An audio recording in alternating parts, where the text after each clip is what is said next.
सबसे पहली बात तो मैं देश के 140 करोड़ लोगों को बधाई देना चाहता हूं कि रोज़ बरोज़ जिस बदहाली का वो सामना करते हैं, जिस समस्या का वो सामना करते हैं, जो अन्याय अपने साथ होते हुए वो महसूस करते हैं, उस आवाज़ को इस न्याय पत्र में शामिल किया गया है। यह न्याय पत्र कांग्रेस पार्टी का संकल्प है कि इस देश में जो अन्याय हो रहा है उस अन्याय से इस देश को मुक्ति दिलाना है और समाज के हर वर्ग, हर तबके का जो सवाल है उस सवाल को, उस समस्या को इसमें उठाया गया है और सिर्फ समस्याओं का जिक्र नहीं किया गया है बल्कि समाधान क्या हो सकता है, हल क्या हो सकता है, निराकरण क्या हो सकता है, उसका वर्णन इसके अंतर्गत किया गया है। और आप कोई वर्ग उठा करके देख लीजिए, जब हम कहते हैं 140 करोड़ लोग, तो कौन हैं वो 140 करोड़ लोग? वो 140 करोड़ लोग हैं इस देश के किसान, इस देश के नौजवान, इस देश की महिलाएं, इस देश के मजदूर, इस देश के तमाम अलग अलग वर्ग, जाति, समूह, धर्म के लोग, और चाहे वो मिडिल क्लास लोग हों, चाहे बिजनेस कम्युनिटी हो,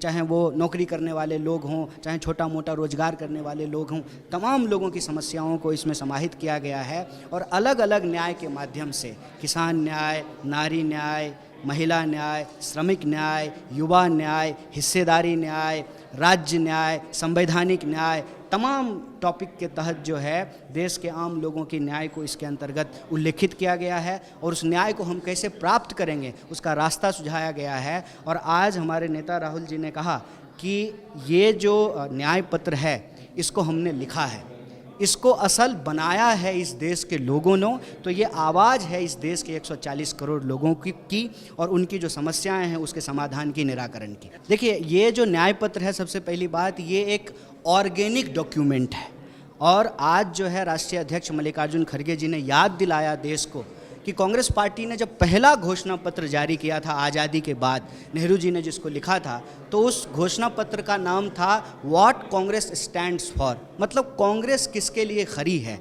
तो वो एक ऐतिहासिक दस्तावेज बना जिसके आधार पे इस देश की 50-60 साल की जो है बुनियाद पड़ी। इस देश का मतलब जो लोग हैं, जो समाज है, जो लोकतंत्र है, जो न्यायपालिका है, वो उस रास्ते पर चला। उसी तरह से ये जो न्याय पत्र है ये आने वाले समय में एक ऐतिहासिक दस्तावेज साबित होने जा रहा है। और मैं आपको याद दिला दूं कि पूरी दुनिया में कहीं फ्रीडम चार्टर निकाला जाता है, अलग अलग तरह के संकल्प पत्र जारी किए जाते हैं, तो अपने आप में एक ऐतिहासिक दस्तावेज है। और देश कैसा होगा, उसका स्वरूप क्या होगा और देश क्या होता है, देश का मतलब होता है इस देश में रहने वाले लोग, तो उनकी समस्याओं को प्राथमिकता दी गई है और उनके जीवन से जुड़ी हुई समस्याएं, चाहे महिलाओं को 1 लाख रुपया देने की बात हो, चाहे नौजवानों को पहली नौकरी पक्की करने की बात हो, चाहे किसानों को उनका फसल का दाम, उचित दाम देने का बात हो, स्वामीनाथन आयोग की सिफारिशों को लागू करने की बात हो, चाहे मजदूरों को 400 रुपये न्यूनतम मजदूरी देने की बात हो, तमाम जो है सवालों को इसके अंतर्गत रखा गया है।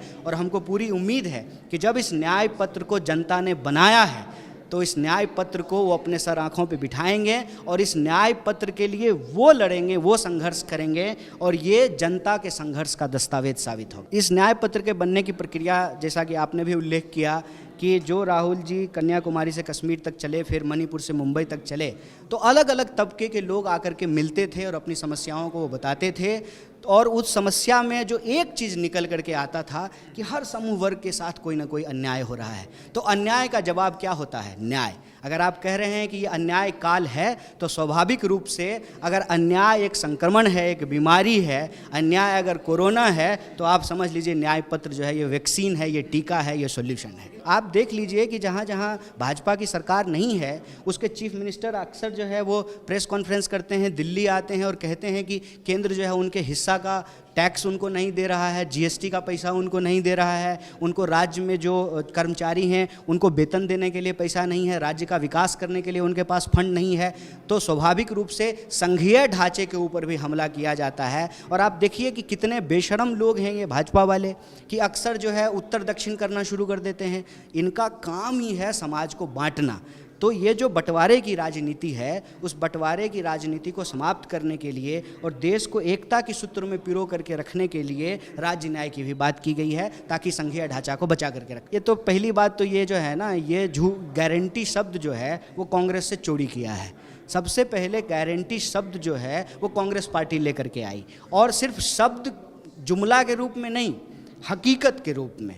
जो गारंटी कांग्रेस पार्टी ने कर्नाटक में दिया उसको लागू किया, राजस्थान में जो दिया उसको लागू किया, हिमाचल में जो दिया उसको लागू कर रहे हैं। तो गारंटी शब्द जो है वो कांग्रेस पार्टी के द्वारा लाया गया है। अब होता है ना कि कोई चीज़ अगर अच्छी लग जाए तो तुरंत जो है उसको कॉपी कर लिया जाए, और मोदी जी की तो पुरानी आदत है, आपको याद ही होगा, एक प्रेस कॉन्फ्रेंस में जो है पबजी खेलना शुरू कर दिए थे। तो हमारे यहाँ यही कहते हैं कि बुरी घोरी लाल लगाम।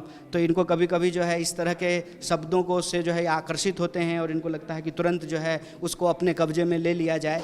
लेकिन बोलने से नहीं होता है, करना पड़ता है, ज़मीन पे लागू करना पड़ता है।